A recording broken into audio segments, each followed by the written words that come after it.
I occasionally think how quickly our differences worldwide would vanish if we were facing an alien threat from outside this world. And yet, I ask you, is not an alien force already among us?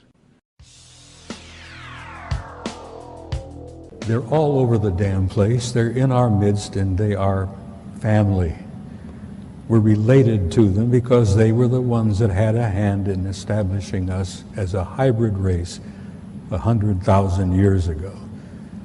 And that hybridization is still underway, it's still happening, even as we sit here and speak. It hasn't stopped. It's underway. They have different agendas. Some of them are nice folks and some of them are not. As I said, they have different agendas, but they're all around. The one in the upper left-hand corner there is another self-luminous object that moves all over the place. That object is over 2,000 miles long. It is an artificially constructed object, over 2,000 miles long. It's about 500 miles in diameter. Can you imagine a technology and a society that can build an object 2,000 miles long for 500 miles in diameter? Oh, this is an object that flew up and knocked the Soviet satellite out of orbit some years ago. The Soviets sent up damn first-rate satellite. No one believed me, even from those few people that I was able to share this experience with, that this is true. But luckily, with the development of the ufology and many great people out there that are doing the research and providing the video evidence. So as you can see, this is on infrared. That is why his black and white is from STS-63. 63, sorry, and they are trying to locate the Mir space station. They cannot locate the Mir space station because more than 100 objects are appearing and disappearing from the radar. Those are the same type of craft that I observed on the asteroid belt between Mars and Jupiter. And those are those balls of light that I was observing in those times, as you can see clearly creating intelligent formation. And they wanted to take pictures of one of the moons. They wanted to take pictures of Phobos, one of the two moons of Mars. And while they were taking pictures, this object comes up from the surface of Mars, bumps the Soviet Phobos satellite, knocks it out of orbit, and it crashes.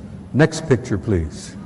What you see there is a picture of Phobos, the moon, and I mean artificial moon of Mars, and below it you see an object that the Soviets said measured roughly 15 kilometers in length.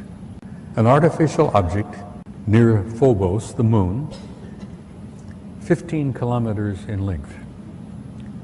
Next picture, please. That's the moon, 12 miles in diameter. The Soviets planned to land on it. Well, someone else said, no, you're not going to do that. But that is a picture of Phobos, which they've all concluded is an artificial satellite. This photograph was taken by your own NASA Apollo 13 guys on their trip to the moon that didn't work out too well. And many of you may have heard rumors about the story, but Apollo 13 had a small nuclear device aboard. And they had been told by the guys that ran NASA that they were going to land on the surface, going to place this small nuclear device.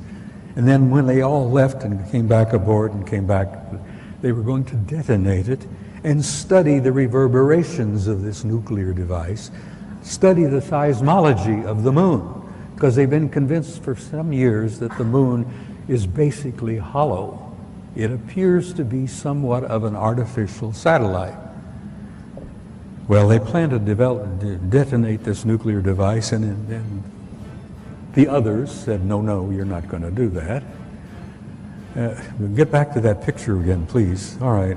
The object you see there in the middle, over 2,000 miles long. It's an artificial, I assume metallic object, probably crammed with guys.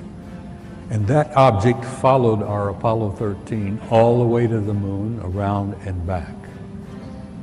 Now, whether they were trying to make sure the Apollo 13 guys got home safely or what, whether they were the ones responsible for Apollo 13's little accident, which kept them from landing on the moon and placing that nuclear device, who knows? We may find out someday.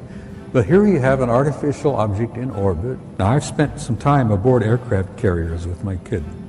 We have carriers with 5,000 men in the crew, 1,000 feet long, 150 aircraft, you know, there's snack bars, dining rooms, accommodations, this and that. Can you imagine the accommodations on an object over 2,000 miles long? Next slide, it's the second photograph. Same objects, but a second photo in the sequence. That's the big mother, and I use that, no pun intended. There are other objects out there. There's a disc-shaped object, and then there's the other object. Then above it is the moon out there. But there's that one big object out there. I'm sure they got a crew of hundreds, maybe a couple of thousand. The ones I refer to as the others. I hate the term alien. I hate the term UFO. There are no UFOs. We've known what they are for years and years and years. Some of them are ours, some of them are theirs. There's no unidentified flying objects out there. They're all identified. I've tried to impress upon you the seriousness of it, the seriousness of the cover-up and the lies they've been telling you, the importance of why you need to know as much as you can know.